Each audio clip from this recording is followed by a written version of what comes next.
Hello everyone, and welcome to another tuning guide, my very first for Forza Horizon 6. We are jumping right in with the mighty Porsche Carrera GT. First, I'll walk you through the upgrades, and afterward I'll cover what I tested but ultimately decided against. Let's start with the front tires. Slapping 295s on the front is great for mechanical grip and eliminating understeer. Wider rear tires are absolutely necessary for better launch and corner exits, as well as maximizing that mechanical grip. I skipped the massive 355 simply because I needed those PI points elsewhere. Next up, the transmission. Since manual cars inherently suffer from those slower shift times, upgrading the transmission isn't just about tuning the gear ratios. It's crucial for getting those crispy, responsive shifts. A no-brainer is the race diff. It costs 0 extra PI points but massively improves your handling, especially on corner exit. The race roll cage is also vital for chassis stiffness. It really helps stabilize the car, which is especially noticeable during fast weight transitions. And since dropping weight is usually better than just adding power in a car like this, the race weight reduction is incredibly PI efficient. The Carrera GT already has an amazing power delivery. It's smooth, controllable, yet incredibly punchy. You really don't want to ruin the balance by blindly adding more horsepower. I am, however, adding the race exhaust. Why? For the extra weight reduction and, of course, to appease your horsepower fanatics. Now, let's dive into the custom tune, or whatever they're calling it now in Forza these days. I've dialed in the setup by hot-lapping the Hokubu and Legend Island circuits. These are exactly the types of tracks where I'd usually want to push a car like this. Tire pressures hover between 2.2 and 2.3 bar mid-race. I always aim for that perfect working window, which sits right around 2.27 bar or 32.92 psi. The gearing is tuned to minimize wheel spin while keeping the engine right in its optimal power band.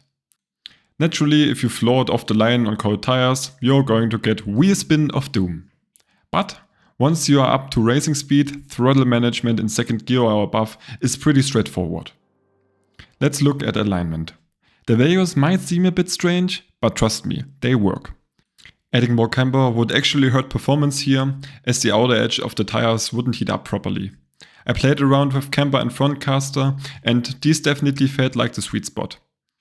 Front toe out is essential for the sharp turn-in response, while a little toe in on the rear keeps the car stable on corner exits. The anti-roll bars are on the softer side. The soft front ARBs add stability to balance out that aggressive toe out turn-in, while the soft rear ARBs keep the back end planted. Stiffer settings just made the car way too twitchy for my liking. Springs are also relatively soft since the car is so light. With stiffer springs, the car would skip and get easily unsettled on those bumpy sections. The ride height is just set high enough to avoid bottoming out on the undulating streets of Japan. Dampers are tuned soft as well, though not drastically softer than stock. To sum it up quickly, the entire setup is biased slightly towards oversteer and tuned to absorb bumps effectively, like that nasty expansion joint right after the bridge on Legend Island. Brake bias is adjusted so you can trail brake into a corner and get the car rotating just a tiny bit. This makes corner entries significantly smoother. Last but not least, the diff settings. For me, it's aggressive enough to guarantee a strong corner exit, but feel free to play around with these values to suit your own preference. And there we have it. In the background footage you can watch my fastest laps around the Hobuku and Legend Island circuits. But wait, I'm not completely done yet. I want to quickly cover what doesn't work for an A-class Carrera GT tune. First up, semi-slicks. You simply can't get them into the optimal temperature window. They hover around 60 to 70 degrees Celsius or even lower. That makes them a total waste of PI points. Keep in mind, when testing them, the car was actually heavier because I couldn't fit the weight reduction, which usually increases tire temps, and they still wouldn't heat up. The same goes for track width in the specific build. I'm usually a big fan since it costs 0 or 1 PI point and looks incredible, but I just ran out of points. The only compromise would have been sacrificing rear tire width, and that just wasn't a trade-off worth making. I think wider tires easily beat out wider track for performance here. There aren't any other mods worth mentioning.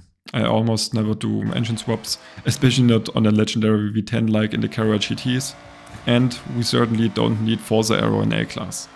I know the meta has shifted a bit with the recent class system revision, but I still don't think aero is necessary here.